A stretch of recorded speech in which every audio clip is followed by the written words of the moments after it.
Silakan Pak. Pak Esra sudah dua-duanya sudah dijadikan co-host.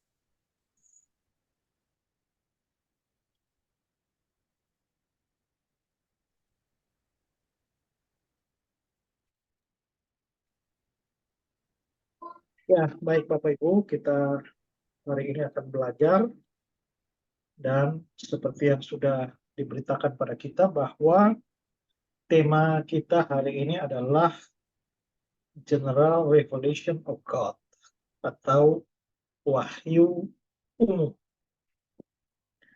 Nah, saudara-saudara, kita kalau berbicara tentang pengenalan akan Allah,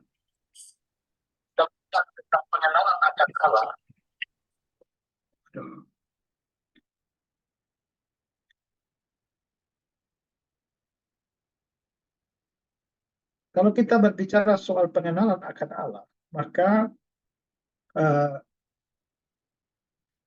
kita melihat dua hal penting sebenarnya di situ.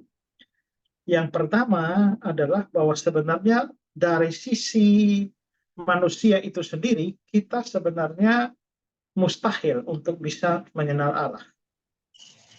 Bukan hanya sukar, tapi sebenarnya hal yang mustahil untuk kita bisa mengenal Allah ya. Ada sejumlah ayat di dalam Alkitab yang menyatakan hal itu.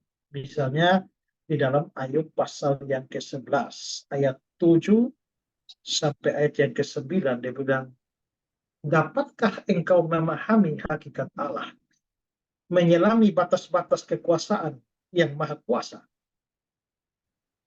Tingginya seperti langit, apa yang dapat kau lakukan? Dalamnya melebihi dunia orang mati, apa yang dapat kau ketahui? Lebih panjang daripada bumi ukurannya, dan lebih luas daripada samudera. Jadi, dari sini kita bisa lihat, pertanyaan ini sifatnya adalah semacam pertanyaan interrogatif yang tidak membutuhkan jawaban, karena jawabannya adalah tidak. Dapatkah engkau memahami hakikat Allah, menyelami batas-batas kekuasaan yang maha kuasa? Jawabannya tidak. Karena tingginya seperti langit, dalamnya melebihi dunia orang mati, lebih panjang daripada bumi ukurannya, lebih luas dari samudra. Maka mustahil manusia itu bisa memahami hakikat Allah. Di dalam Ayub pasal 36, ayat yang ke-26, dia bilang, sesungguhnya Allah itu besar, Allahu Akbar, tidak tercapai oleh pengetahuan kita.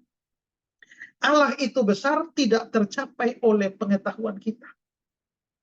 Lalu di Ayub pasal yang ke-37, ya, dari sebelah utara muncul sinar keemasan, Allah diliputi oleh keagungan yang dahsyat, yang maha kuasa, yang tidak dapat kita pahami.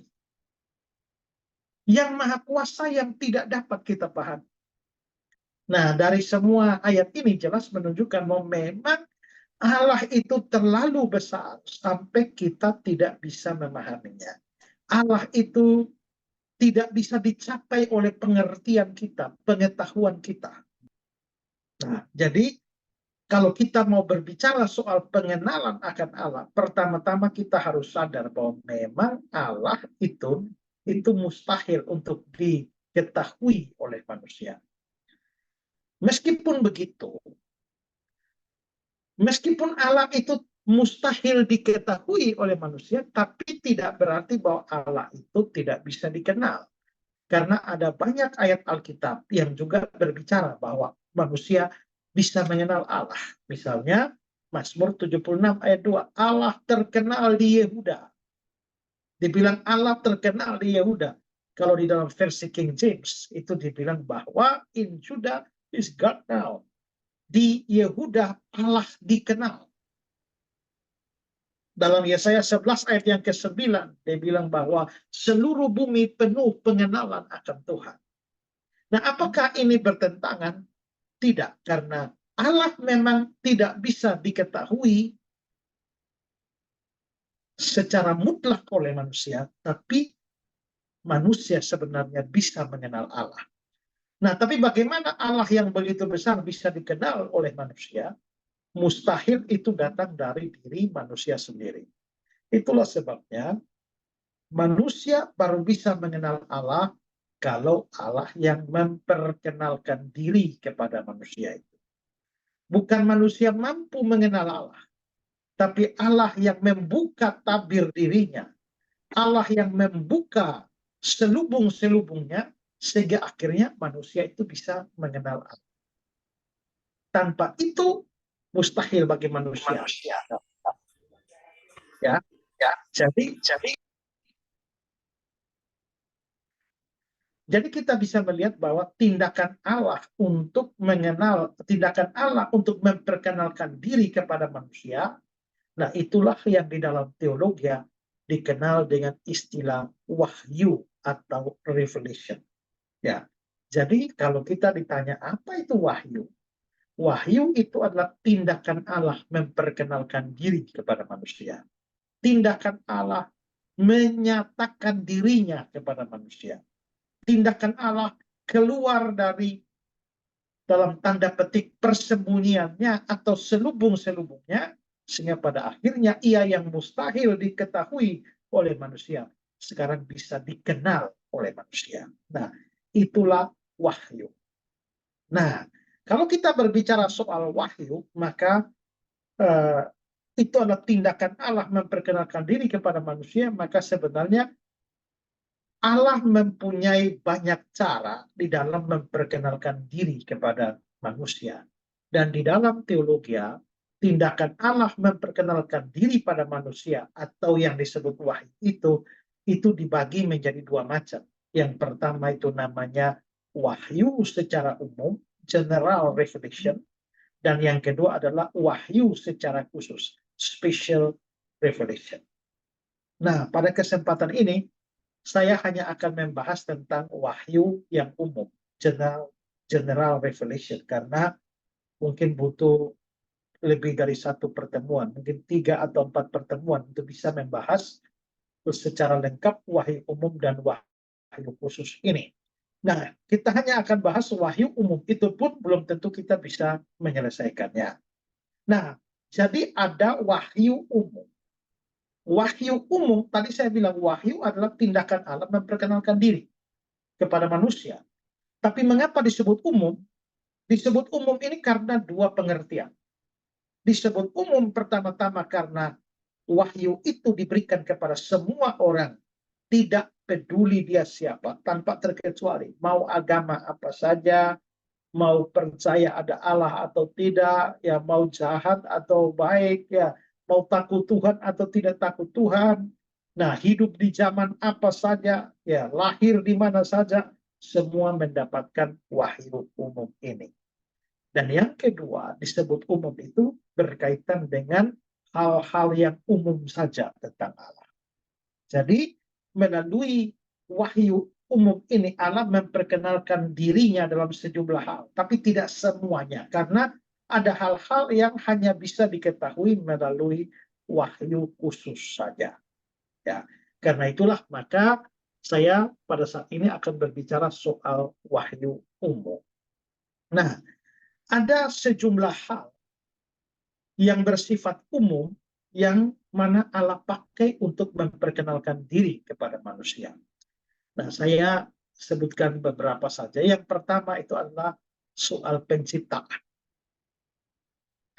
Nah, Alkitab mengatakan bahwa pengenalan akan Allah itu bisa datang dari pengamatan kita atas ciptaan-ciptaan Allah. Contohnya, di Mazmur pasal 19 ayat yang kedua, langit menceritakan kemuliaan Allah dan cakrawala memberitakan pekerjaan tangannya. Perhatikan, langit menceritakan kemuliaan Allah. Berarti kemuliaan Allah itu diceritakan oleh langit. Langit itu ciptaan Allah. Dengan melihat langit, maka kita bisa mengetahui tentang kemuliaan Allah. Cakrawala memberitakan perbuatan tangannya. Melihat cakrawala, kita menjadi tahu perbuatan tangan Tuhan. Jadi, langit itu kan ciptaan. Maka dari ciptaan kita bisa mengenal Allah. Yesaya 40 ayat yang ke-26. Arahkanlah matamu ke langit dan lihatlah siapa yang menciptakan semua bintang itu dan menyuruh segenap tentara mereka keluar sambil memanggil nama mereka sekaliannya. Satu pun tidak ada yang tak hadir oleh sebab dia maha kuasa dan maha kuat. Tolong ya. Yang lain itu tolong matikan mikrofonnya ya supaya jangan ribut ya.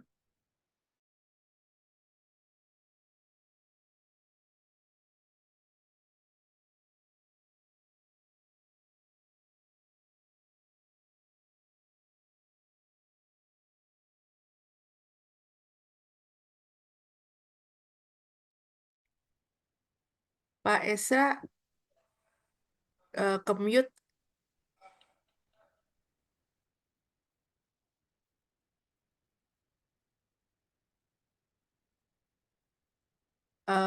Ya, sudah.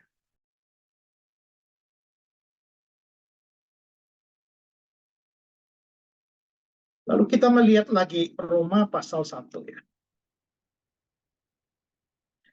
Karena apa yang dapat mereka ketahui tentang Allah nyata bagi mereka. Sebab Allah telah menyatakannya. Allah menyatakannya, mewahyukan. Sebab apa yang tidak nampak daripadanya, Allah itu kan tidak nampak. Kekuatannya yang kekal dan keilahiannya itu kan tidak nampak. Dapat nampak kepada pikiran dari karyanya sejak dunia ciptakan. Jadi maksudnya adalah bahwa Allah itu kita tidak bisa lihat Allah. Kita tidak bisa lihat keilahiannya, kekuasaannya, kekuatannya kita tidak bisa lihat. Tapi itu bisa terlihat atau nampak kepada pikiran kita sejak karyanya dunia diciptakan. Nah, kalau kita mau membandingkan dengan terjemahan NIV, dibilang bahwa karena apa yang Allah yang diketahui tentang Allah nyata dalam mereka karena Allah telah membuatnya nyata bagi mereka. Karena sejak penciptaan dunia atau alam semesta, sifat-sifatnya yang tak terlihat, kekuatannya yang kekal, dan keilahiannya telah terlihat dengan jelas, dimengerti melalui apa yang telah diciptakan, sehingga mereka tidak punya dalih atau alasan. Jadi orang tidak bisa beralasan bahwa saya tidak pernah tahu tentang Allah. Nggak bisa. Ya, karena semuanya sudah nampak melalui karya-karyanya sebelum dunia atau pada saat dunia diciptakan. Jadi ayat-ayat itu menunjukkan ya bahwa memang Allah memperkenalkan dirinya melalui ciptaan. Nah, kalau begitu dengan mengamati ciptaan, kita sampai taraf tertentu kita bisa mengenal Allah. Ya.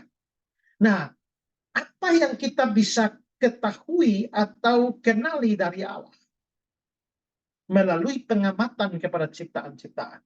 Nah, kita bisa mengetahui beberapa hal. Pertama adalah kita bisa tahu bahwa Allah itu ada. Ya.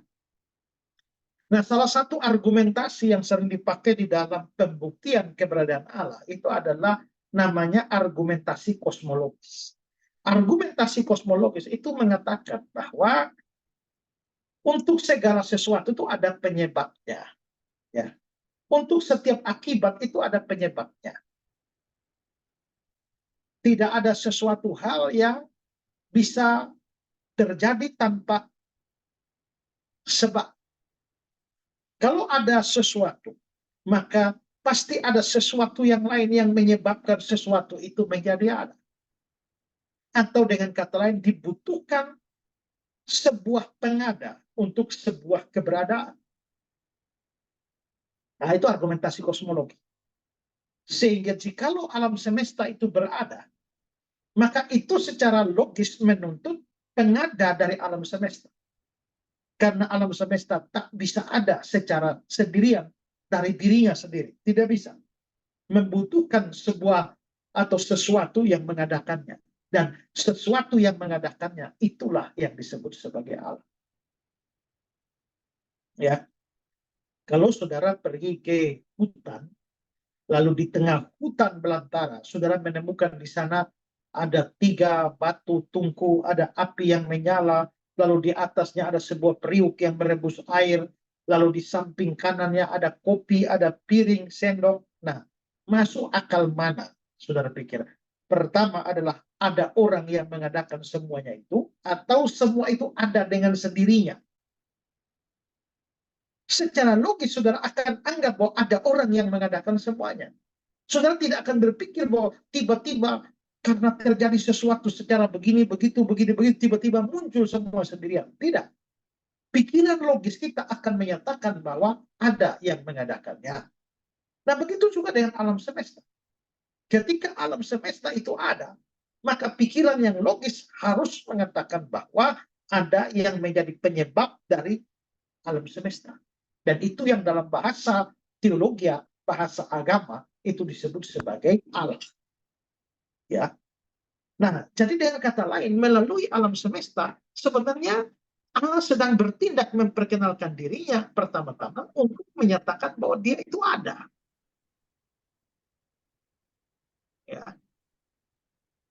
Ada 2 orang bersahabat, 2 orang ilmuwan yang suka meneliti bintang-bintang di langit melalui teleskop. Yang satunya percaya Tuhan ada, yang satunya tidak percaya ada Tuhan.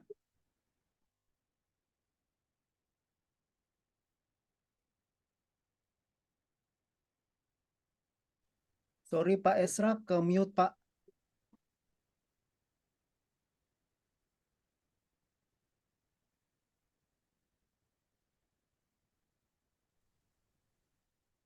Dan melihat bahwa ada matahari dengan bulannya dan semua itu, lalu dia mulai membuat miniatur dari alam semesta itu. Begitu dia buat miniatur alam semesta, dia taruh di atas meja. Lalu datanglah teman yang ateis. Teman yang ateis itu datang berkata, wah, siapa yang buat ini? Terus yang temannya bilang, enggak ada yang buat. Dia tiba-tiba saja ada. Ya, tiba-tiba saja ada dengan sendirinya. Lalu temannya yang ateis berkata, kamu kira saya gila ya? Bagaimana ini barang bisa ada dengan sendirinya di atas meja? Lalu teman yang percaya ada Allah itu dia berkata, kalau yang mininya saja, kamu harus percaya bahwa ada yang membuat. Bagi kamu adalah kegilaan bahwa dia ada sendirinya. Bagaimana bisa kamu meyakini yang aslinya itu bisa ada sendiri? Tidak bisa. Itu argumentasi kosmologis namanya. Ya. Nah, jadi keberadaan alam semesta itu mengkonfirmasi keberadaan Allah. Kita lihat kata-kata dari Sproul ya. Tidak semua orang di dunia telah membaca Alkitab atau mendengar Injil yang diproklamasikan. Tetapi sinar dari alam semesta dinyatakan kepada semua orang di segala tempat dan di setiap waktu. Allah tidak pernah tidak mempunyai saksi untuk dirinya sendiri. Dunia yang tampak ini merupakan cermin yang merefleksikan kemuliaan dari penciptanya. Dunia adalah panggung bagi Allah. Dia adalah aktor utama yang muncul di adegan pertama dan selalu menjadi pusat cerita.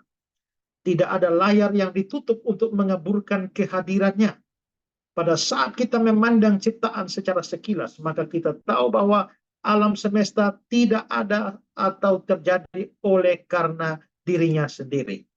Tidak ada ibu yang disebut sebagai ibu alam semesta. Alam itu sendiri tidak berdaya untuk menghasilkan kehidupan dalam jenis apapun juga. Pada dirinya sendiri alam itu mandul. Kekuatan untuk memproduksi kehidupan ada pada pencipta alam, yaitu Allah. Oleh karena kekuatan dari wahyu umum, setiap umat manusia mengetahui bahwa Allah ada. Nah, jadi sebenarnya itu keberadaan Allah mengkonfirmasi keberadaan Allah. Nah, semua orang di dunia ini, mau agama apa saja, kan tahu dan melihat alam semesta. Ya, dan karena itulah menjadi kesaksian semua orang sebenarnya percaya bahwa ada sebuah keberadaan yang namanya Allah. Lalu mengapa ada orang ateis? Ya, ateis yang sejati itu tidak pernah ada. Ateis itu lebih kepada kepura-puraan, berusaha menekan perasaan tentang keberadaan Allah. Tapi sebenarnya manusia lahir sudah dengan sebuah kesadaran religius bahwa Allah ada, karena itu dikonfirmasi oleh alam semesta.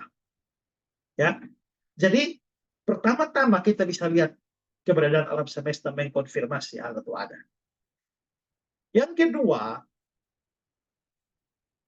keberadaan alam semesta juga menyatakan kepada kita sifat-sifat Allah. Misalnya, sifat Allah itu yang maha besar. Allahu Akbar dalam bahasa Arab. Nah, saudara-saudara, kalau kita mengamati alam semesta, kita memang pada akhirnya harus mengakui betapa besarnya Allah itu. Tapi besarnya alam Allah itu seperti apa? Allah itu sebesar apa sih? Nah, sebenarnya kita juga tahu Allah itu maha besar. Tapi seringkali kita sukar membayangkan sebesar apa Allah. Nah, karena itu maka pada kesempatan ini, saya ingin mengajak kita untuk melihat kepada alam semesta ini. Dan ketika kita melihat alam semesta, dan itu ciptaan Allah, maka kita bisa melihat atau mengetahui sebesar apa Allah itu. Nah, saya ingin memberikan pertama-tama menunjukkan soal luasnya alam semesta ini. Saudara-saudara, kita tahu bahwa bumi kita ini ada bersama dengan sejumlah planet yang membentuk satu tata surya dengan satu matahari atau satu bintang. Karena matahari itu adalah sebenarnya adalah bintang. Dan bumi kita mempunyai satu buah bulan. Nah, tidak semua tata surya punya satu matahari. Ya, ada juga yang punya matahari lebih dari satu. Nah, tapi khusus tata surya kita itu mempunyai satu matahari.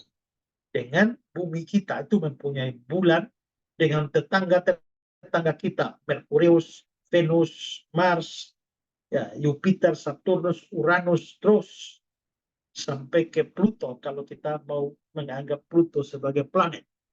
Dan saudara-saudara, kita coba mari melihat berapa luasnya. Nah, kalau saudara lihat gambar ini, saudara lihat ada satu titik kecil di bumi kita, itulah bulan. Dan jarak bumi kita ke bulan itu sebenarnya cukup dekat. Jarak bumi kita ke bulan itu cuma 384.400 km. Itu sama dengan 1,3 detik cahaya.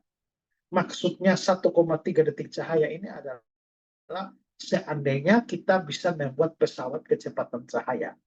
Maka cahaya itu larinya itu 300.000 km per detik. Satu detik 300.000 km.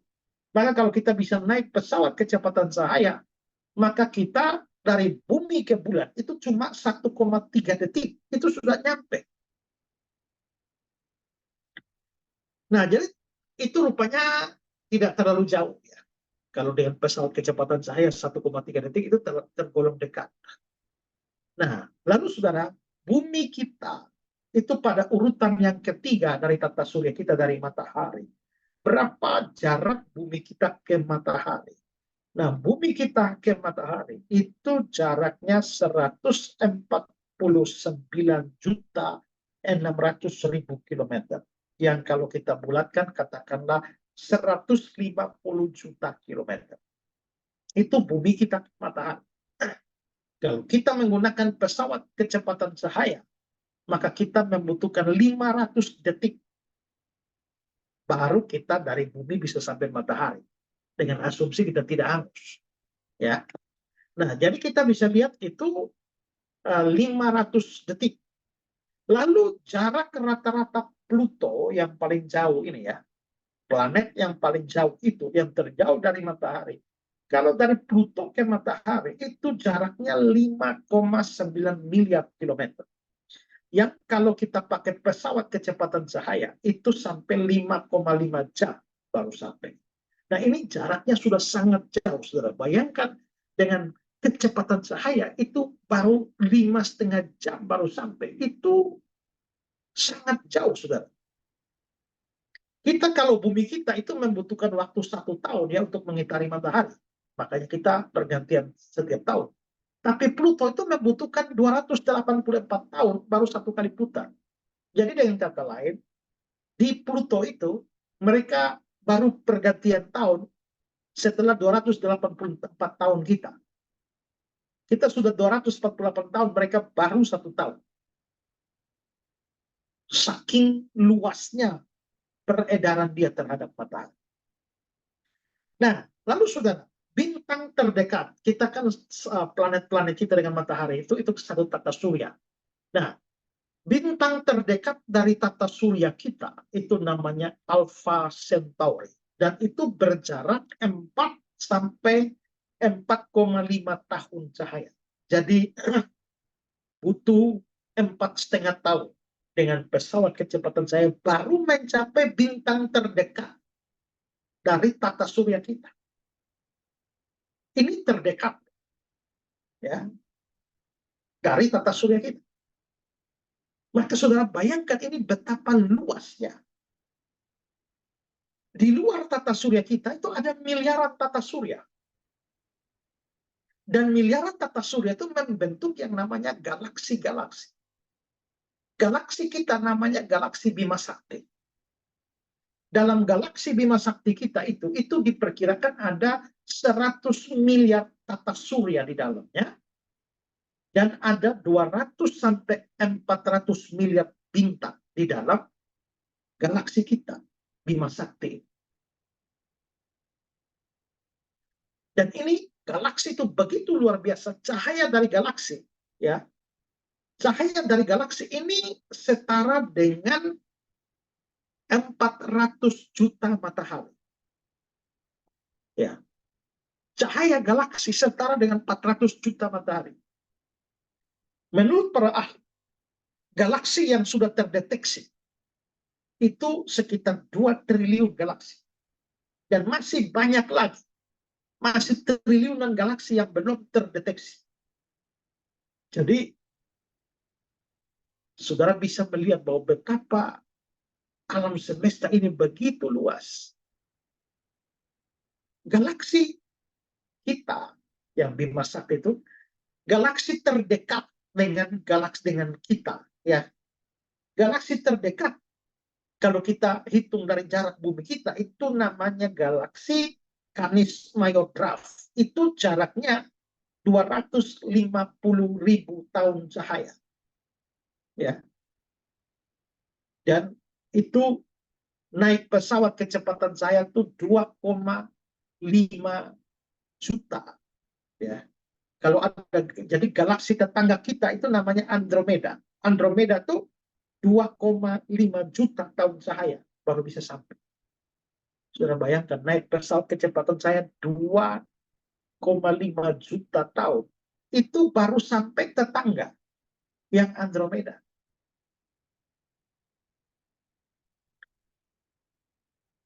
Galaksi terjauh dari kita namanya GN11. Itu jaraknya 13,4 miliar tahun cahaya. Selain itu, ada yang namanya Postgrid Well, yaitu dinding galaksi. Itu seluas lebih dari 1 miliar tahun cahaya. Dengan 830 galaksi ada di sana. Apakah itu sudah cukup? Tidak. Galaksi-galaksi itu membentuk lagi kelompok sendiri yang namanya cluster. Dan di dalam satu cluster itu bisa ada ribuan galaksi. Apakah sudah cukup? Belum. Karena cluster-cluster itu mengelompok lagi dan membentuk yang namanya supercluster. Di dalam satu supercluster ada ribuan cluster. Sudah cukup? Belum juga. Karena supercluster itu mengelompok lagi, membentuk yang namanya supervoid. Nah, ini satu supervoid. Saudara bayangkan. Jadi sekarang dengan seperti ini, kita coba bayangkan dengan pikiran kita seberapa luaskah alam semesta ini. Bahkan saudara sekarang ada ahli-ahli yang memperkirakan bahwa sebenarnya alam semesta ini nggak hanya satu. Mungkin ada lebih daripada satu alam semesta. Nah, kita baru berbicara tentang alam semesta kita saja. Terus coba sekarang kita memperkirakan besar. Tadi luasnya. Sekarang kita berbicara soal besarnya. Nah, di sini untuk memperkirakan besarnya, saya akan memaparkan ukuran benda-benda langit ya, tapi tidak seluruhnya ya. Nah, kita mulai dengan bumi kita. Bumi kita sih berapa luasnya.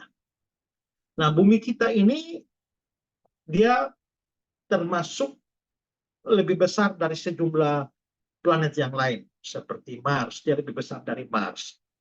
Berapa ukuran bumi kita? Itu 12.747 kilometer. Ya, dia lebih besar dari Mars yang cuma 6.779 kilometer. Ya, dia hampir 2 kali lipat lebih ya bumi kita ini. Nah, tapi planet Neptunus itu lebih besar dari bumi kita. Diameternya 49.244 kilometer. Itu Neptunus. Jadi diameternya 4 kali diameter bumi. Dia lebih besar 4 kali dari bumi kita, itu Neptunus. Selanjutnya ada planet Saturnus, itu diameternya 116.460 kilometer. Lihat, dia lebih besar dari Neptunus. Terus ada Jupiter. Jupiter ini diameternya 139.820 kilometer, lebih besar dari Saturnus lagi. Dan inilah planet terbesar di tata surya kita yang dijuluki sebagai raksasa gas. Karena seluruh permukaannya ditutupi dengan lautan gas. Di sana juga ada badai yang sangat panjang, yang sampai saat ini kira-kira badainya sudah berlangsung 400 tahun. Ya. Jadi saudara lihat, Jupiter termasuk raksasa. Kalau kita mau membandingkan planet-planet kita di tata surya kita dengan Jupiter, maka perbandingannya jadi begini. Ya, saudara lihat, bumi kita ya tidak apa-apa, tidak ada apa-apa dibandingkan dengan Jupiter. Kecil sekali, ya. Masih Neptunus, Uranus, dan Jupiter lebih besar. Nomor 2 adalah Saturnus. Nah, itu besarnya planet-planet di dalam tata surya kita. Tapi saudara, besarnya planet-planet ini kalau dibandingkan dengan matahari, maka tidak ada apa-apanya. Kenapa? Karena diameter matahari itu adalah 1.392.000 kilometer. Nah, saudara bayangkan, Jupiter saja tidak ada apa-apa dibandingkan dengan matahari. Nah, ini matahari, saudara ya. Besar sekali. Dengan diameter matahari sepanjang itu, maka seandainya kita susun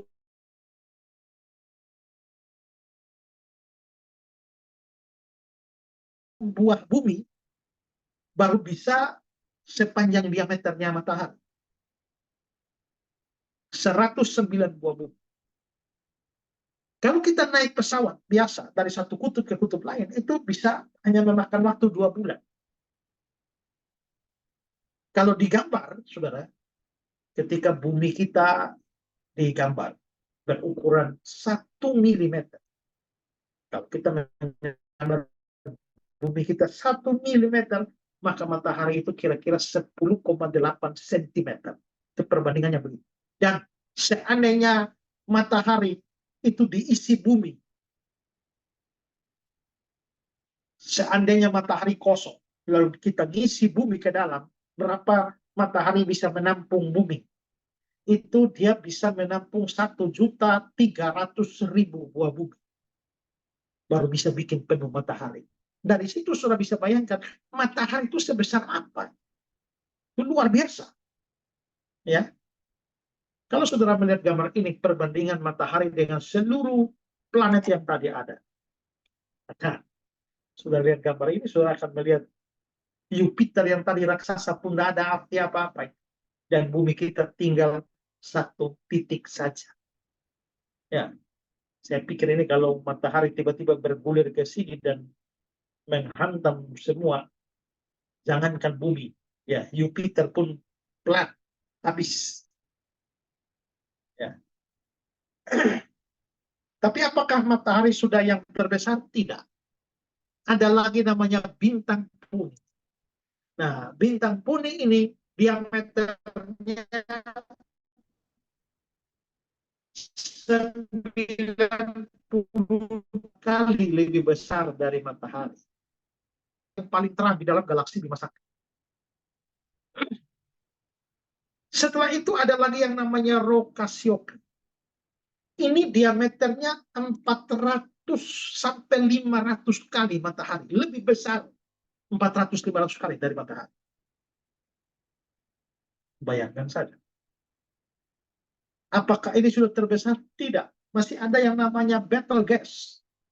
Betelgeuse itu besarnya 955 kali matahari.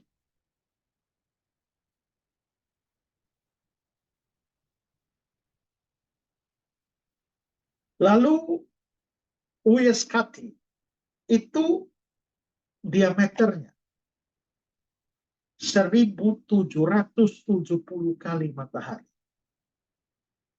Atau sama dengan 2,4 miliar kilometer. Yang kalau dengan pesawat kecepatan cahaya itu bisa 3.000 kali bolak-balik dari bumi ke bulan. Bumi ke bulan 3.000 kali. Ya, baru bisa mencapai diameternya. Ya. Dan ini adalah bintang terbesar yang kita ketahui. Apakah benda-benda ini sudah yang terbesar? Tidak. Ada lagi namanya black hole, lubang hitam sombrero. Itu diameternya 5,9 miliar kilometer.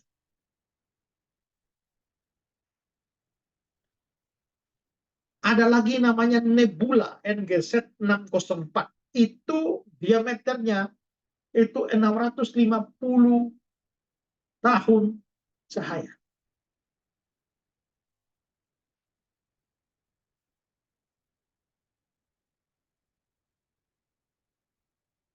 Lalu saudara-saudara, galaksi, kita melihat kayak galaksi kita, galaksi Bima Sakti atau Milky Way, diameternya 100.000 tahun cahaya. Saudara tidak bisa bayangkan betapa luas ini. Kalau galaksi Bima Sakti ini beratnya berapa? Kira-kira berapa beratnya? Itu diperkirakan beratnya itu adalah 700 miliar sampai 2 triliun kali lebih berat dari matahari.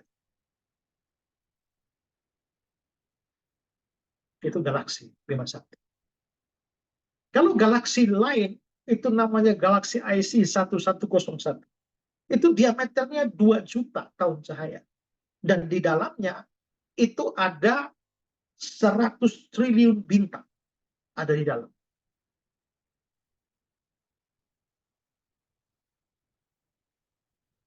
Ada lagi namanya tembok besar, Great Wall Hercules, Corona Borealis. Itu diameternya 10 miliar tahun cahaya. Dan ini objek terbesar yang dapat dilihat manusia. Dan ini adalah kompleks dari supercluster galaksi raksasa. Nah, ini yang saya ungkapkan ini baru sebagian. Nah, kalau saudara sudah melihat semua ini, mari kita pikirkan. Kita ini, bumi kita ini nggak ada apa-apanya.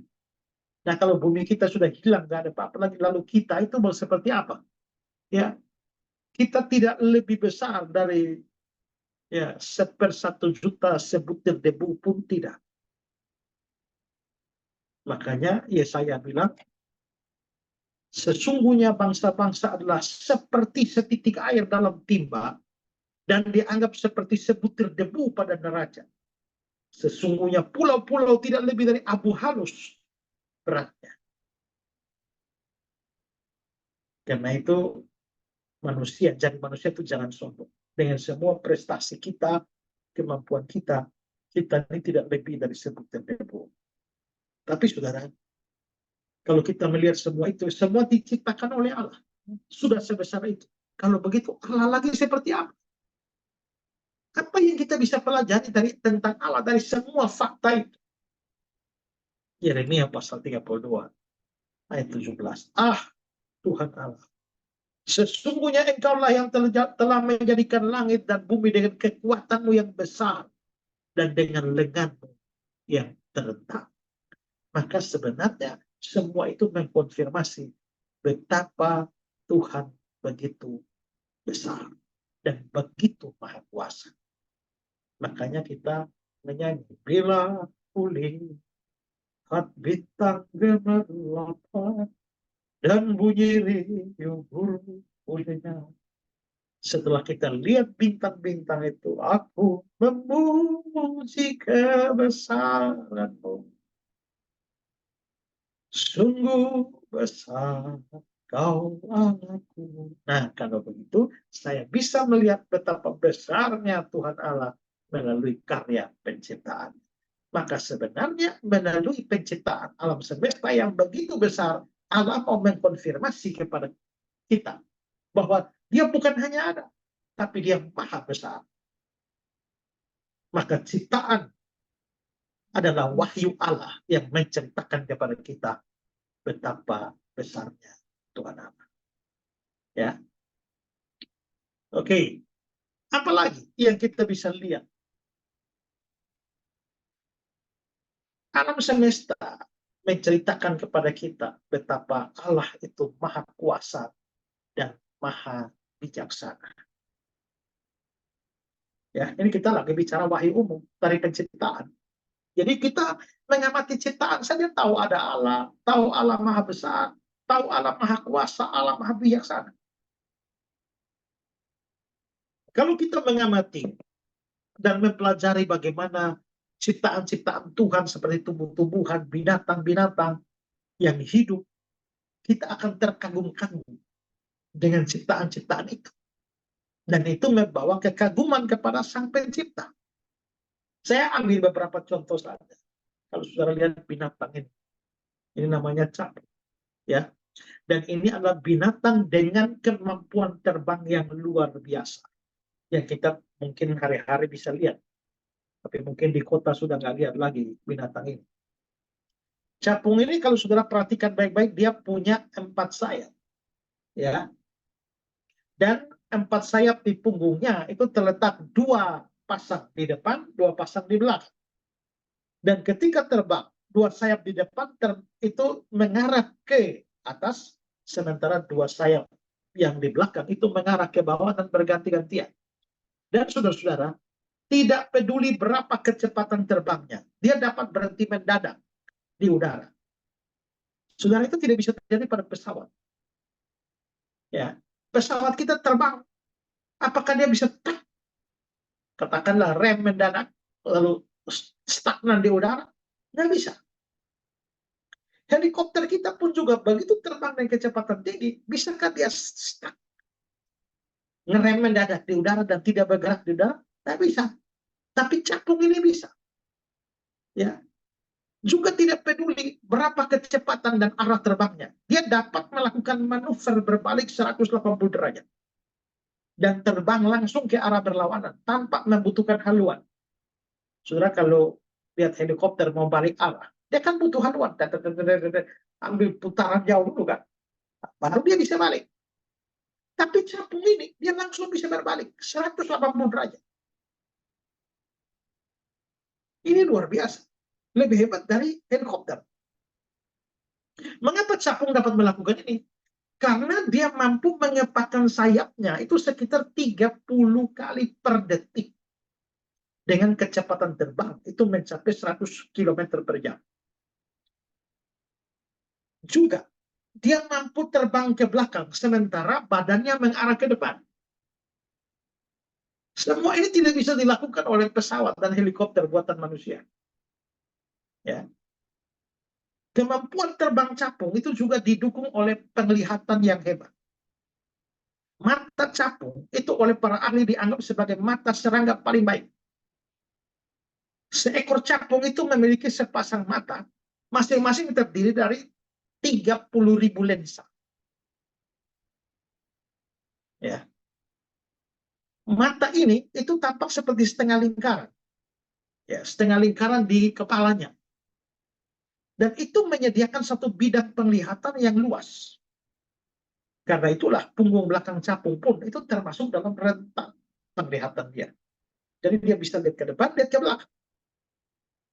Nah, karena terinspirasi capung inilah manusia membuat helikopter. Ada helikopter yang dibuat, ya, namanya Sikorsky. Itu dibuat karena inspirasi capung. Jadi manusia membuat helikopter dengan terinspirasi capung. Tapi siapakah yang membuat capung? Tuhan. Kalau begitu kita bisa bilang Tuhan itu adalah Bapak helikopter. Bapak perancang helikopter sebenarnya. Ya, luar biasa itu helikopternya Tuhan Allah. Apalagi kita ambil contoh lain, misalnya kita bisa lihat lebah madu. Kalau saudara bisa lihat lebah madu, ini bagaimana lebah madu ini membentuk sarangnya yang bersifat heksagonal, segi 6. Ini bukan sembarang buat, saudara ya. Lebah madu membuat sarangnya yang bersifat heksagonal, berbentuk heksagonal. Para ahli matematika itu mempelajari ini sampai pada kesimpulan bahwa bentuk heksagonal itu adalah bentuk yang paling dapat menampung madu paling banyak. Seandainya lebah membuat bentuk lain seperti tambung atau prisma segi 5, maka akan ada celah kosong di antara satu dengan yang lain, sehingga itu buang space. Ya, kalau misalnya dia buat model kayak begini saja, saudara lihat ada space di mana madu tidak masuk ke sana, dan itu membuang space. Dan ya, memang bentuk segitiga, segi 4 itu juga tidak menyisakan ruang kosong, tapi segi 6 itu adalah bentuk dengan keliling terkecil, sehingga bahan baku pembuatannya juga lebih sedikit dibandingkan dengan segitiga dan segi 4. Dan yang menarik, saudara, kalau para ahli mengamati bagaimana lebah itu membuat sarang, ternyata lebah membuat sarang. Ukurannya heksagonal, segi 6. Itu ukuran yang persis sama. Tapi mereka tidak mulai dari tengah lalu bergerak ke pinggir. Tidak. Sekelompok lebah mulai dari pinggir tertentu, sudut tertentu, sebagian lagi dari sudut yang lain, 4 sudut, dan semua bergerak ke tengah. Begitu mereka bergerak ke tengah, maka tidak menyisakan selisih ukuran. Ini hanya bisa dikerjakan oleh arsitek yang hebat, yang mengadakan perhitungan matematis sedemikian rupa. Tapi lebah itu sudah mengerjakan semua itu dengan baik. Dan makanya para ahli sering menyebut lebah itu sebagai arsitek handal. Tapi siapa yang mencipta lebah? Tuhan, bukan? Kalau begitu sebenarnya Tuhan itu adalah Bapak arsitek dunia atau Bapak matematikawan dunia. Ya. Nah, belum lagi kalau kita mempelajari bagaimana cara mereka mencari madu dan bagaimana mereka mengkonfirmasi posisi letak madu kepada lebah yang lain. Lebah akan menari dengan cara sedemikian rupa. Begitu dia menari, teman-temannya sudah tahu jaraknya, arahnya, berapa kilo dari posisi. Dan termasuk memperhitungkan kemiringan matahari di dalam menentukan arah.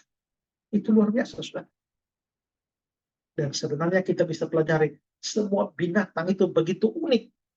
Coba saudara lihat juga contoh misalnya kalau kunang-kunang. Kunang-kunang itu binatang yang bisa menyala, mengeluarkan cahaya dari dalam tubuhnya.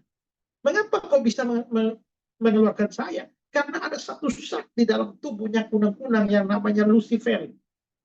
Dan di mana-mana kita melihat bagaimana manusia menemukan cahaya, itu identik dengan panas. Di mana ada cahaya, di situ ada panas. Makanya sudah lihat lampu. Lampu menyala, itu ada panasnya. Cahaya identik dengan panas. Tapi kalau memang cahaya identik dengan panas, begitu kunang-kunang mengeluarkan cahaya, harusnya tubuhnya hangus. Tapi itu tidak terjadi. Kenapa? Karena kunang-kunang itu menghasilkan cahaya yang namanya cahaya dingin. Ya, sehingga dia mengeluarkan cahaya, tapi tidak menghanguskan tubuhnya. Saudara bayangkan itu. Cahaya dingin dihasilkan oleh kunang-kunang. Siapa yang menciptakan kunang-kunang? Tuhan. Kalau begitu kita makin lihat ya, semakin kita mempelajari keunikan binatang-binatang ciptaan, saudara akan melihat bahwa betapa luar biasanya Tuhan merancang. Ya. Belum lagi saya pernah mempelajari bagaimana kerjanya sayap burung sampai dia bisa terbang. Itu prinsipnya tuh prinsip luar biasa, ya, yang tidak bisa ditiru oleh manusia. Maka sebenarnya semua ini mau menunjukkan kepada kita bahwa Tuhan itu merancang ciptaan secara luar biasa. Ya. Di dalam Ayub pasal 12 ayat 7-10. Tetapi bertanyalah kepada binatang, maka engkau akan diberinya pengajaran. Kepada burung di udara, maka engkau akan diberinya keterangan. Atau bertuturlah kepada bumi, maka engkau akan diberinya pengajaran. Bahkan ikan di laut akan bercerita kepadamu. Siapa di antara semua itu yang tidak tahu bahwa tangan Allah yang melakukan itu? Bahwa dalam tangannya terletak nyawa segala yang hidup dan nafas setiap manusia.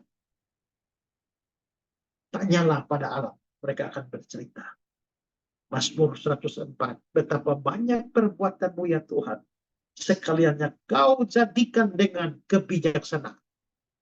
Kau jadikan dengan kebijaksanaan.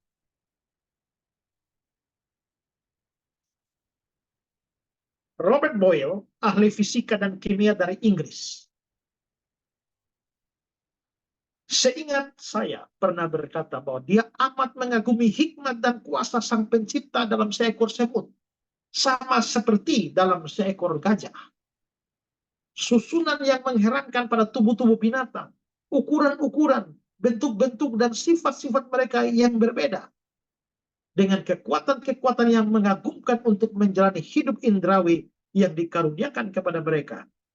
Apabila dipertimbangkan dengan sepatutnya, bukan saja dapat membungkam dan mempermalukan keberatan-keberatan orang yang tidak percaya kepada Tuhan dan orang-orang kafir, tapi juga membangkitkan pikiran-pikiran dan puji-pujian yang luhur tentang Allah pada jiwa-jiwa yang saleh dan taat.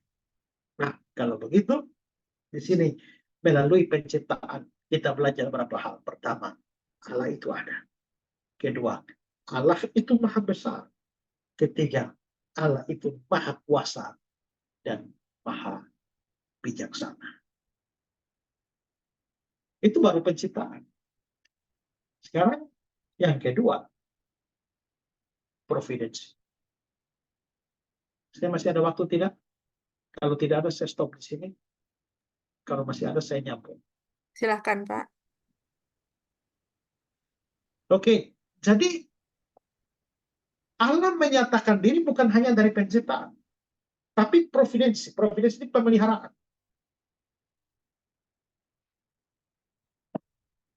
Dalam Matius pasal 5. Karena dengan demikian kamu menjadi anak-anak Bapamu yang di surga, yang menerbitkan matahari bagi orang jahat dan orang baik, dan menurunkan hujan bagi orang-orang yang benar dan orang tidak benar. Nah, bahwa Tuhan menerbitkan matahari dan menurunkan hujan, ini namanya pemeliharaan alam semesta. Ya. Kisah 14 ayat 17. Namun dia bukan tidak menyatakan dirinya. Perhatikan, menyatakan diri. Itu wahyu. Dengan berbagai-bagai kebajikan. Yaitu dengan menurunkan hujan dari langit. Dan memberikan musim-musim subur bagi kamu. Memuaskan hatimu dengan makanan dan kegembiraan. Berarti Tuhan juga menyatakan diri lewat kebajikan-kebajikan terhadap ciptaan. Setelah dia mencipta. Nah, jikalau karya penciptaan menyatakan kepada kita Allah ada, dia maha kuasa, dia maha besar, dia maha bijaksana, maka karya providensi menyatakan pada kita Allah itu baik, bahkan maha baik. Dan kebaikan Allah itu dinyatakan dalam providensi, pemeliharaan. Terutama kepada bumi yang semakin nyata dan semakin terlihat kalau kita mampu memahami berbagai macam hal yang Tuhan sudah lakukan terhadap bumi kita yang kita diami tanpa kita sadari. Semua itu mempengaruhi kehidupan di bumi seandainya Tuhan tidak bekerja. Kita ambil contoh, saudara. Tadi saya sudah tunjukkan kepada saudara bagaimana posisi kita di dalam bumi kita, di tengah atau di dalam tata surya kita, di mana bumi kita itu terletak pada, atau bumi kita adalah planet yang ketiga dalam jarak dari matahari. Setelah Merkurius, Venus, bumi baru Mars. Nah, bumi kita, tadi saya sudah katakan, jarak dari matahari itu 150 juta kilo. Nah, dengan jarak 150 juta kilometer dari matahari, maka bumi kita tuh mendapatkan jumlah panas yang tepat untuk mendukung kehidupannya. Ya. Ingat, permukaan matahari sendiri itu panasnya itu 5.500 derajat Celcius. Saudara rebus air, ya. Saudara rebus air itu kan cuma 100, ya. Saudara rebus air itu 100 derajat. Kalau permukaan matahari itu sampai 5.500. Inti matahari itu sampai 13,6 sampai 15 juta derajat Celcius. Nah, dengan panasnya macam itu, maka saudara bayangkan Merkurius dan Venus di urutan 1 dan 2 itu terlalu dekat dengan matahari sehingga terlalu panas. Di Merkurius panasnya sampai 430 derajat Celcius. Kita mana mungkin bisa hidup di sana. Planet kedua, planet Venus, itu mencapai 464 derajat Celcius. Dan ini membuat Venus menjadi planet terpanas di tata surya kita. Mengapa Venus terpanas, padahal dia urutan kedua dari matahari?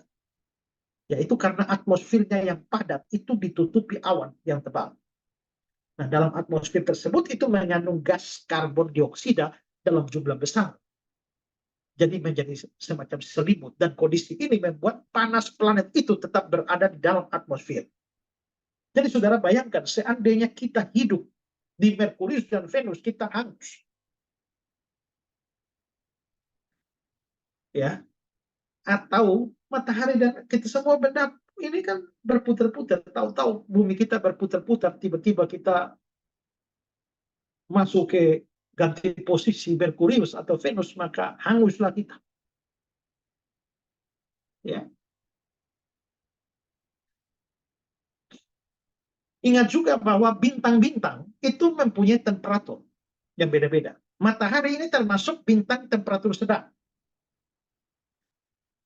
Seandainya matahari kita itu bintang temperatur tinggi, ya, seandainya ada temperatur tinggi, misalnya saja, kalau matahari kita itu diganti dengan bintang WR102, maka panas permukaannya 200.000 derajat Celcius. Ingat, matahari 5.500. Kalau matahari kita 5.500, kalau matahari kita diganti dengan WR102, 200.000 derajat Celcius. Saudara bayangkan itu kita mau jadi apa? Ya, itu hangus semua. Jadi bumi kita tuh memang terletak pada jarak yang tepat. Bagaimana dengan planet keempat, Mars sampai Pluto? Kalau Pluto mau dianggap planet. Mereka terlalu jauh dari matahari, sehingga tidak memungkinkan kita hidup di sana juga. Mars itu dingin. Rata-rata dingin di Mars itu minus 46 derajat. Dan kalau ekstrim bisa mencapai min 87 derajat. Itu paling dingin. Pluto paling jauh itu rata-ratanya itu minus 230 derajat Celcius. Ini kalau kita tinggal di sana jadi es. Jadi saudara, pernahkah saudara bersyukur, Tuhan terima kasih karena Tuhan tempatkan kita di bumi, bukan di Pluto atau bukan di Merkurius. Salah tempatkan kita hangus atau kita jadi es. Itu luar biasa Tuhan. Kita tinggal di bumi, hidup dan semua ya baik-baik saja. Kita lupa bersyukur bahwa sebenarnya penempatan kita di bumi itu menyatakan Tuhan itu maha baik. Ya. Bumi berputar pada porosnya dengan kecepatan yang tepat. Kita punya bumi berputar pada porosnya. Kecepatannya 1.600 km per jam. Dan itu sudah kecepatan yang tepat. Kalau bumi kita berputar dengan kecepatan 1/10 saja dari sekarang, maka waktu untuk pagi, siang, dan malam kita akan berubah 10 kali lebih panjang. Sehingga waktu pagi atau siang, karena terlalu panjang, tanaman akan terbakar. Dan malam hari karena terlalu panjang, begitu dingin, sampai tanaman tidak bisa hidup. Semua itu dipengaruhi oleh perputaran bumi kita pada porosnya. Tapi yang menariknya perputarannya begitu tepat, sehingga waktu untuk siang malam itu seimbang. Makanya kita satu hari 24 jam, 12 siang, 12 malam. Kalau di Mars, itu satu hari 24,40 jam. Jadi lebih lama dari kita 40 menit. Kalau di Jupiter, satu hari hanya 9 jam, 55 menit, 29,69 detik. Di Uranus satu hari hanya 17 jam, 14 menit, 24 detik. Satu musim di sana itu 21 tahun di bumi. Di Pluto, satu hari 153,3 jam. Kita sudah 6 hari, mereka baru 1 jam. Di Venus, satu hari sama dengan 2.802 jam. Jadi kita sudah 116 hari, 18 jam, baru mereka 1 jam di sana. Nah, kehidupan macam apa yang bisa ada di sana? Kecuali diciptakan makhluk khusus untuk hidup cocok dengan keadaan di sana. Tapi makhluk seperti kita tidak bisa hidup di sana. Maka penempatan kita di bumi itu luar biasa. Dan kecepatan perputaran pada porosnya itu menyatakan Tuhan baik. Jarak bumi bulan juga tepat. Tadi saya bilang 1,3 detik cahaya. Ya. 3.474 km. Itu dari bumi ke bulan. Itu jarak bukan sembarangan itu. Tuhan sudah ngatur demikian. Seandainya, ingat ya, bulan kan mempengaruhi posisi air laut ya. Pasang surut. Andai kata bulan didekatkan menjadi 80 km saja dari bumi, maka satu hari laut harus menutupi bumi kita 2 kali. Kita tsunami satu hari 2 kali kalau bulan turun.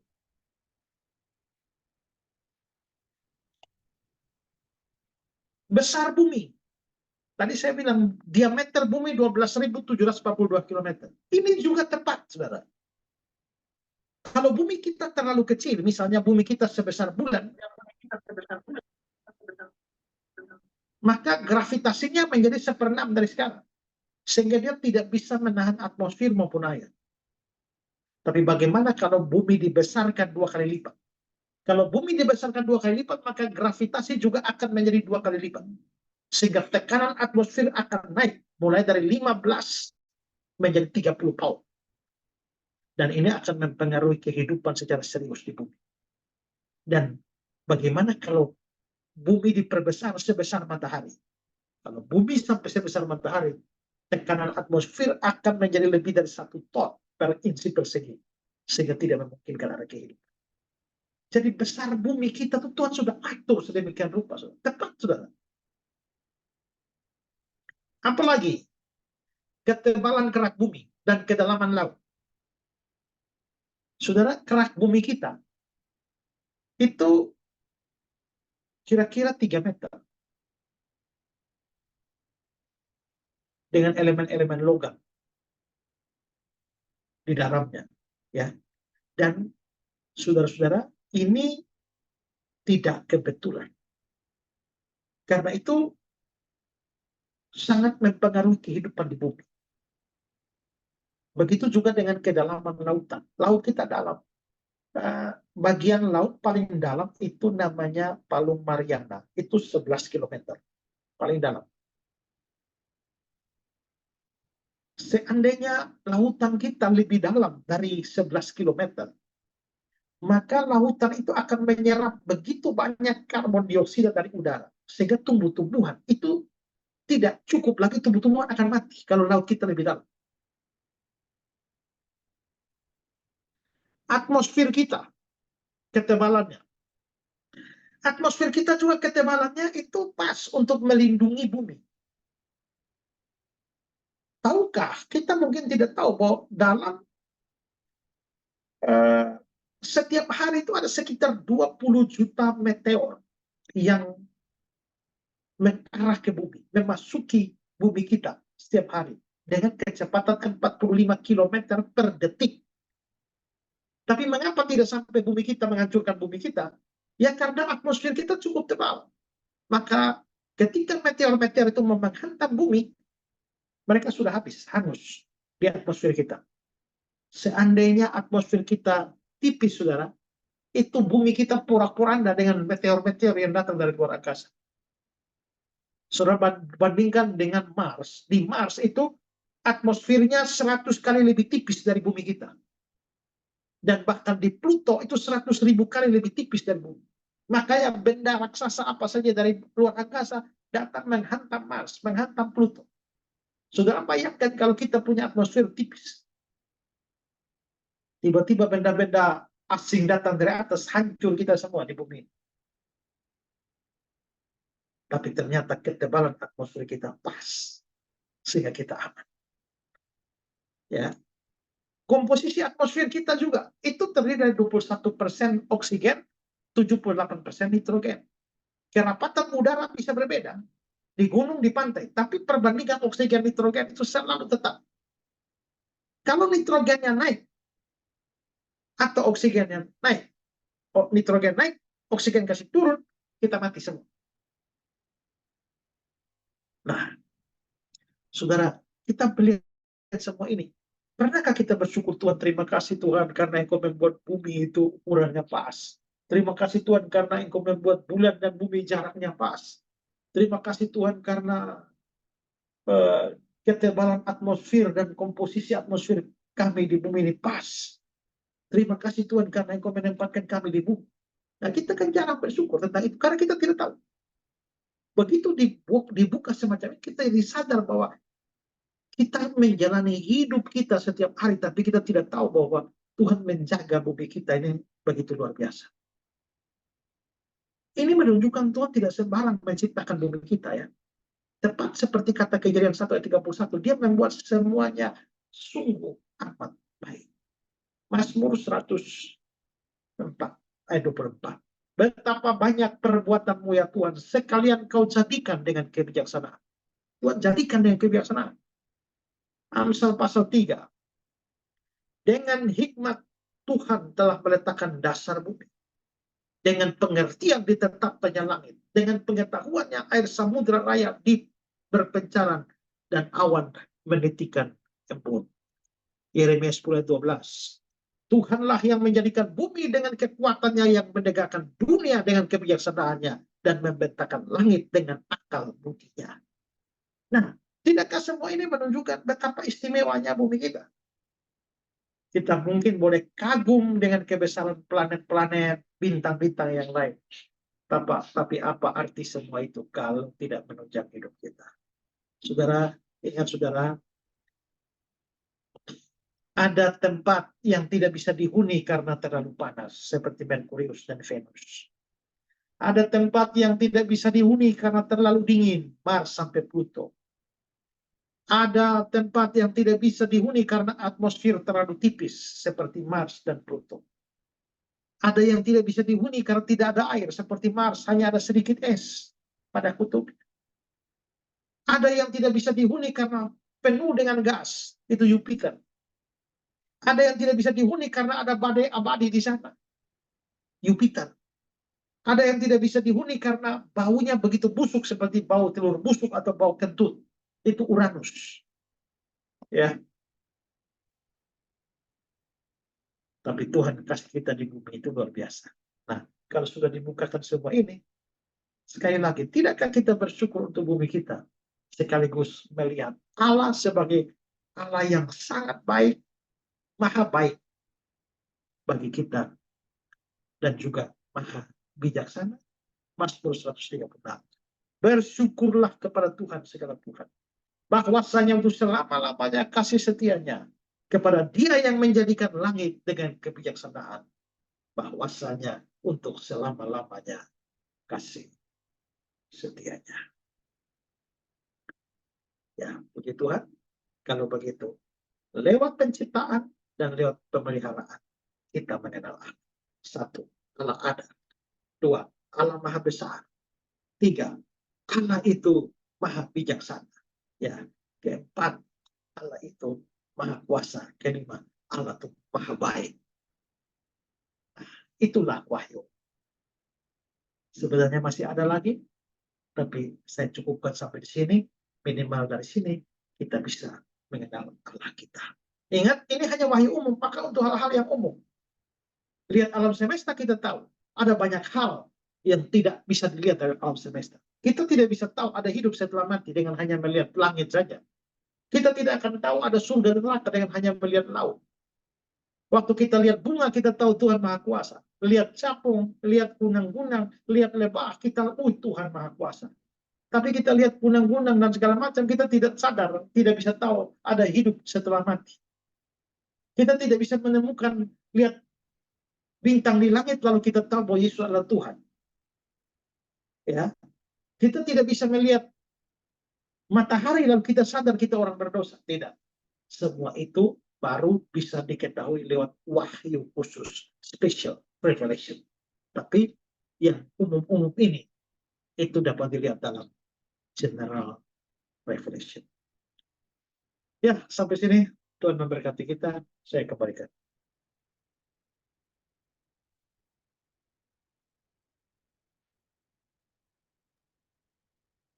Silakan Pak Pairan. Pak Pairan masih ditutup Pak itunya. Masih di mute.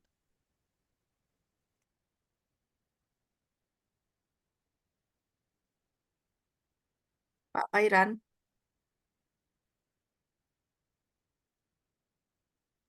Ya,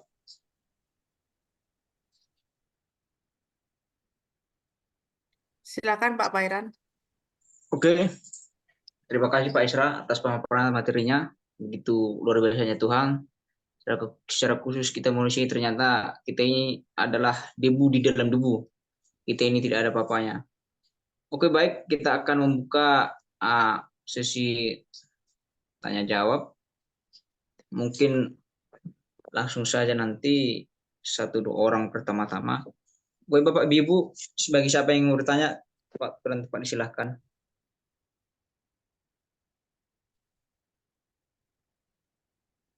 Pak Pairan sementara nunggu, mungkin ini ada pertanyaan masuk di chat saya dari Pak Lea Samuel untuk Pak Esra. Pertanyaannya gini Pak Esra, manusia segambar dan serupa Dia, maka kapasitas kita sebenarnya besar. Namun sejauh mana kedahsyatan kuasa manusia jika segambar dan serupa Dia? Mengapa masih terbatas? Mungkin maksudnya adalah mengapa kita masih terbatas gitu. Kecuali hidup tidak kekal di dunia ini. Kemudian yang dilanjutkan lagi sama Pak Samuel, sebagai contoh, mengapa kita nggak bisa hentikan hujan, padahal dengan iman kita katanya bisa pindahkan gunung. Tapi kita kan bukan pawang dengan kuasa gelap. Terima kasih, Pak. Begitu, Pak. Sebenarnya, apa sih artinya manusia dicipta menurut gambar dan rupa Allah? Di dalam Kejadian 1 ayat 26 itu kan ya, Allah menciptakan kita menurut gambar dan rupanya, Shelah dan Demut. Nah, sebenarnya maksudnya gambar dan rupa itu tidak boleh diartikan gambar itu apa, rupa itu apa. Tidak, itu adalah dua istilah yang interchangeable. Sama saja artinya. Ya, karena kalau sudah lihat Kejadian 1 ayat 26, Allah menciptakan manusia menurut gambar dan rupa. Nanti Kejadian 1 ayat 27, hanya tinggal diciptakan gambar, rupa sudah tidak ada. Kejadian 5 ayat yang ke-1 sudah tinggal rupa, gambar sudah tidak ada. Jadi gambar dan rupa itu sebenarnya menunjuk pada hal yang sama. Nah, apa artinya manusia dicipta menurut gambar dan rupa? Maksudnya adalah pada waktu Allah menciptakan manusia, dia memasukkan sejumlah sifat dirinya dalam batas-batas tertentu. Sehingga sampai pada batas tertentu, manusia itu menjadi mirip dengan Allah. Makanya di dalam Mazmur 8 ayat 6, engkau membuatnya hampir sama seperti Allah. Allah itu roh, maka dia memberikan sifat roh itu waktu mencipta kita, sehingga kita lalu akhirnya menjadi makhluk rohani. Dia itu adalah kebenaran. Makhluk dalam tanda petik berasio, maka dia memberikan sifat itu pada kita, sehingga akhirnya manusia menjadi makhluk yang berasio. Dia pribadi, maka dia cipta manusia dengan sifat pribadi, manusia menjadi pribadi. Lalu dia juga pencipta, maka dia memasukkan sifat kreativitas itu kepada manusia, sehingga manusia lalu bisa cipta ini, cipta itu. Nah, jadi sebenarnya itu semua diwarisi manusia dari Allah. Nah, jadi sebenarnya kita bisa lihat bahwa nanti setelah manusia jatuh ke dalam dosa, maka gambar dan rupa itu menjadi merosot, sehingga manusia akhirnya bukan hanya tidak lagi dibandingkan dengan dia seandainya tidak jatuh, tapi bahkan itu dibelokkan sehingga menghasilkan hal-hal yang nanti melawan Allah. Coba saudara bayangkan saja bahwa zamannya Gajah Mada, mungkin mereka membayangkan bahwa ada besi besar yang terbang di udara bawa orang, itu dongeng. Tapi kenyataannya itu bisa terjadi. Yaitu ada pesawat, ada helikopter. Ya. Dulu orang merasa tidak pernah membayangkan bahwa orang bisa video call. Tapi sekarang tuh bisa, itu mungkin ada dalam dongeng saja. Sekarang dengan perkembangan dunia artificial intelligence, ya, intelijensi, AI, itu bisa membuat segala macam hal yang lama-lama tidak butuh orang. Nah, ini bisa, itu menunjukkan kreativitas manusia yang luar biasa. Tapi harus disadari bahwa itu kan manusia pasca kejatuhan. Dan seandainya manusia tidak jatuh dalam dosa, saudara bisa bayangkan betapa hebatnya manusia itu seperti apa. Kita tidak bisa bayangkan itu. Ya. Nah, sudah jatuh saja masih seperti ini. Apalagi kalau tidak sampai tidak jatuh. Maka kita pasti bisa berkarya luar biasa. Manusia setelah jatuh pun pada zaman yang begitu kuno, mereka sudah mau mendirikan menara yang ujungnya sampai ke langit. Menara Babel itu. Gedung pencakar langit itu. Mereka punya teknologi yang sangat itu. Kalau saudara belajar soal teknologi masyarakat Mesopotamia kuno pada zaman itu. Zaman Abraham, mereka sudah bangun rumah lantai 2. Rata-rata. Mereka membangun sigurat-sigurat seperti Etemenanki yang ditemukan di Babel. Itu kemungkinan adalah bentuk-bentuk menara Babel yang hancur. Nah, jadi kita bisa lihat manusia punya kemampuan luar biasa. Sayangnya sudah mengalami kejatuhan. Sehingga akhirnya produk-produk manusia sekarang harusnya mempermuliakan Tuhan. Justru banyak produk manusia yang akhirnya dipakai untuk melawan Tuhan. Jadi sebenarnya ya prestasi manusia sekarang, daya cipta manusia sekarang itu adalah gambar dan rupa Allah. Efek dari gambar dan rupa Allah walaupun telah terdistorsi. Ya. Yang kedua tadi apa? Pak Enos. Ada yang kedua tadi, saya lupa. Ya, sebentar Pak, saya baca lagi. Jadi yang kedua itu contoh mengapa kita tidak bisa menghentikan hujan, padahal dengan iman kita katanya bisa pindahkan gunung. Ya, Tapi pindahkan gunung itu tidak bermakna harfiah. Ya. Jadi kalau kamu punya iman, kamu bisa pindahkan gunung. Itu tidak bermakna harfiah. Ingat bahwa membaca Alkitab itu ada yang bermakna harfiah, ada yang simbolis, ada yang kiasan. Nah, kalau iman sebesar biji sesawi pindahkan gunung, itu tidak harfiah. Ya, itu kiasan. Untuk pergumulan yang hebat, yang berat, gitu. Walaupun karena sesuatu dan lain hal, Tuhan bisa saja mengizinkan itu terjadi, seperti yang terjadi di Mesir. Ya, ketika penguasa Mesir pada waktu itu menantang orang Kristen untuk memindahkan gunung, dan pada akhirnya ya kita bisa lihat bahwa dalam cerita itu ada satu gunung yang bisa dipindahkan. Nah, itu terjadi secara harfiah. Tapi aslinya itu adalah kiasan. Nah, jadi saudara tidak bisa membandingkan kita menghentikan hujan dengan perbandingan kita memindahkan gunung. Nah, kalau memindahkan hujan ini kan ya itu bukan soal gambar dan rupa Allah dan kemampuan manusia, bukan. Itu menyangkut kuasa Tuhan. Tuhan izinkan itu terjadi atau tidak. Ya, karena kalau Tuhan mau kan bisa. Ya, saya punya teman itu pelayanan namanya Pak Ketut Sunalis itu. Waktu zaman dulu kami dua mau KKR di satu tempat, itu sudah awan gelap dan mustahil tidak hujan. Tapi dia melihat langit dan dia perintahkan supaya awan angin datang, bawa awan ini, hujan bawa ke sana, dan sekonyong-konyong terjadi demikian. Ya kalau Tuhan mau berbuat itu bisa. Ya, tapi itu bukan berkaitan dengan kapasitas manusia, kemampuan manusia, bukan. Ya, walaupun manusia mungkin punya teknologi sekarang bisa membuat hujan buatan atau laser pemecah awan. Saya nggak tahu itu benar apa enggak, tapi saya pernah diusulkan supaya hujan begitu bisa dipecah awan lalu akhirnya menjadi dibawa oleh angin dan tidak jadi. Ya, kalaupun itu benar, kita bisa lihat manusia punya kemampuan yang luar biasa sebagai efek gambar dan rupa Allah. Tapi kalau sesuatu yang supranatural semacam itu harus datang langsung dari kuasa Tuhan. Gitu. Ya, Pak Iran, itu ada pertanyaan di ini di Ya, chat ada pertanyaan dari Pak Perdomo Iya, Naritonang. betul. Ya, Bapak ini bertanya, planet yang segitu banyaknya dibuat untuk siapa ya? Oke, langsung saja dijawab Pak Isra. nah kita kadang-kadang saya juga berpikir begitu ya. Apakah ada makhluk lain ya? Ada makhluk lain di sana yang mungkin ya alien-alien kah? Atau kita lihat ada cerita-cerita tentang UFO, undetected flying object. Apakah ada makhluk-makhluk sana? Yang pasti adalah bahwa kita manusia nggak cocok hidup di sana. Ya, apakah Tuhan juga menciptakan makhluk lain yang memang cocok untuk hidup dalam kondisi sedingin itu atau sepanas itu? Nah, kita nggak tahu itu. Ya.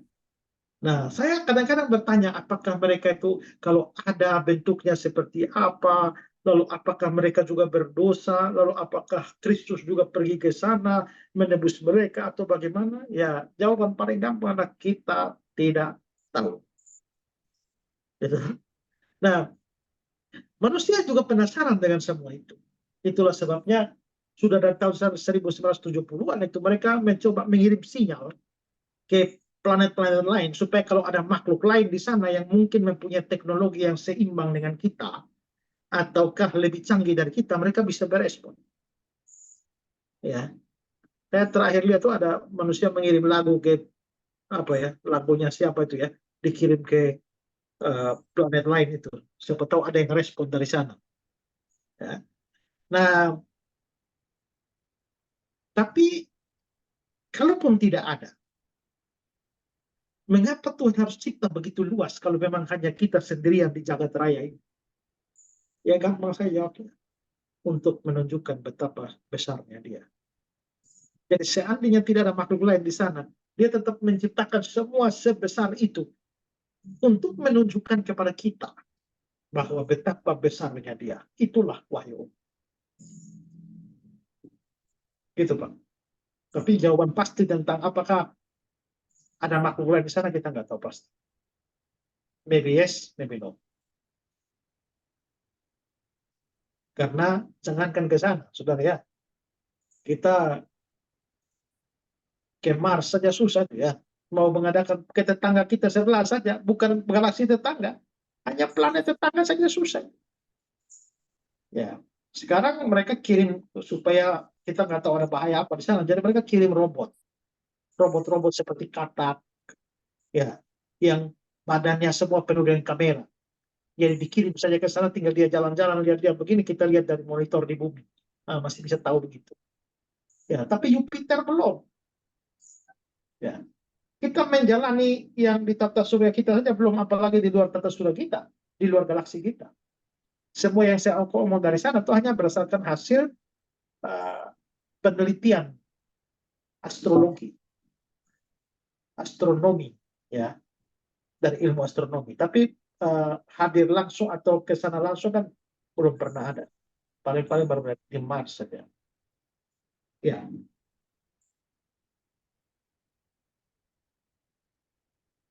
Ah, oke, baik. Pertanyaan selanjutnya, ini ada yang bertanya, Shalom, saya bertanya, apakah dalam konteks ini boleh minta topangan doa di luar daripada kesaksian firman? Terima kasih untuk ini, boleh nanti dari grup WA aja, Bu, ya. Oke, langsung ada pertanyaan dari Redmi yang bertanya, mau tanya, apakah Allah juga menciptakan manusia purba, ataukah itu teori dari dunia saja? Silakan dijawab Pak Isra dulu. ya, tergantung apa yang saudara maksudkan dengan purba. Iya. Ya kan, definisinya. Kalau purba itu itu menyangkut atau mengarah kepada manusia tempo dulu, ya Adam itu manusia purba itu. Di Medan sana juga ada banyak orang purba itu. Marganya purba itu. Ya, jadi tergantung definisinya. Tapi kalau manusia purba yang dimasukkan di sana nih adalah manusia-manusia dalam proses evolusi, maka kita nggak percaya teori evolusi. Ya, seolah-olah itu setengah binatang, setengah manusia. Ya, kita nggak percaya itu. Ada link yang hilang kalau kita percaya teori evolusi. Bahwa setelah jutaan tahun, nah makhluk ini berubah menjadi makhluk ini, ya makhluk A berubah menjadi makhluk B setelah proses evolusi sekian juta tahun. Anehnya fosil A ada, fosil B ada, tapi fosil antara A dan B itu tidak ada. Kalau memang evolusi benar dan itu memakan waktu jutaan tahun, maka harusnya, ya misalnya ya, dari binatang ikan itu menjadi amfibi dalam teori evolusi. Amfibi ada, ikan ada, tapi setengah ikan, setengah amfibi itu tidak ada, nggak pernah ditemukan. Jadi itu ada link yang hilang, dan itu menjadi celah besar bagi teori evolusi. Itu. Saudara kalau mau tahu banyak tentang teori evolusi itu, saudara nanti lihat khotbah saya di YouTube, ada tentang manusia, beberapa seri tentang manusia. Salah satu poin saya adalah saya berbicara manusia diciptakan langsung dan segera. Jadi manusia sudah diciptakan sebagai manusia. Bukan diciptakan sebagai binatang lalu lama-lama berproses berevolusi baru jadi manusia. Sehingga manusia adalah binatang yang paling sempurna. Tidak, manusia diciptakan langsung dan segera. Jadi kalau dibilang manusia purba, tergantung definisi apa yang dimasukkan dengan manusia purba. Kalau itu ada kaitan dengan evolusi, kita tolak. Tapi kalau purba hanya menuju pada tempo dulu, ya Adam termasuk manusia purba. Nuh, Abraham, manusia purba. Gitu. Oke, baik Bapak Ibu. Saya harap sudah jelas jawaban dari Pak Isra Soru. Dan untuk selanjutnya ada satu pertanyaan lagi dan kita akhir nanti sesi ini ya. Saya bacakan dulu pertanyaannya. Apakah anugerah umum ini seperti anugerah yang mendahului yang dipahami Armenia untuk menghidupkan kerohanian semua orang yang mati rohani untuk beriman, sehingga yang terus-menerus menolak anugerah ini bermakna merekalah yang menolak iman sehingga binasa. Masuk ini perspektif dari Armenian. Silakan langsung saja dijawab Pak Isra Suruh. Kalau saudara bicara anugerah umum dalam teologi Armenian, itu tidak berkaitan dengan masalah wahyu ini. Itu lebih mengarah kepada soteriologi, doktrin keselamatan. Sementara yang kita bicarakan tentang general revelation ini dalam kaitan dengan doktrin Allah. Nah, jadi memang kita kalau kita masuk kepada doktrin keselamatan, apakah seseorang menjadi percaya kepada Yesus itu karena dia mempunyai dari dirinya sendiri bisa percaya atau dia nggak bisa percaya? Nah, orang Calvinis itu percaya bahwa manusia dan diri sendiri tidak bisa percaya, maka iman itu dikaruniakan. Ya. Tapi orang Arminian percaya ada yang namanya prevenient grace, satu anugerah yang mendahului. Allah bekerja, lalu memberi kemampuan kepada manusia, lalu manusia mampu percaya. Tapi dalam Calvinis, iman diberikan, kepercayaan dianugerahkan, titik. Tapi ada prevenient grace di dalam teologi Arminian. Jadi sebenarnya menurut Calvinis manusia nggak bisa percaya. Dia dikaruniai, dianugerahi kepercayaan. Kalau Arminian, mereka diberi kemampuan dan dengan kemampuan itu mereka percaya terhadap diri sendiri. Ya. Tapi itu tidak ada kaitan dengan masalah wahyu ini. Jadi yang satu doktrin keselamatan, yang kita bicarakan doktrin Allah. Gitu.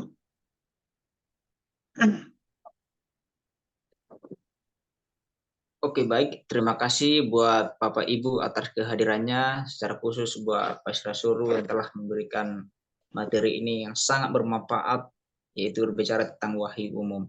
Oke, baik. Sebelum kita tutup dalam doa, untuk Ibu Sola atau Pak Enos, apakah ada pengumuman yang mau disampaikan? Silakan, Pak, Ibu. Iya, terima kasih Pak Pairan, terima kasih Pak Esra. Ini ada satu pertanyaan mengenai rekaman apakah ada di YouTube. Ya, kita ada di YouTube, tapi nanti linknya akan kita taruh di grup komunitas kita. Jadi bagi teman-teman yang belum bergabung bisa ikut bergabung di komunitas Revolution Union. Dan linknya sudah disampaikan juga di chat ini, di ruangan chat ini. Akan saya kirim lagi kalau seandainya ada Bapak Ibu yang belum bergabung. Selanjutnya silakan Kak Sola.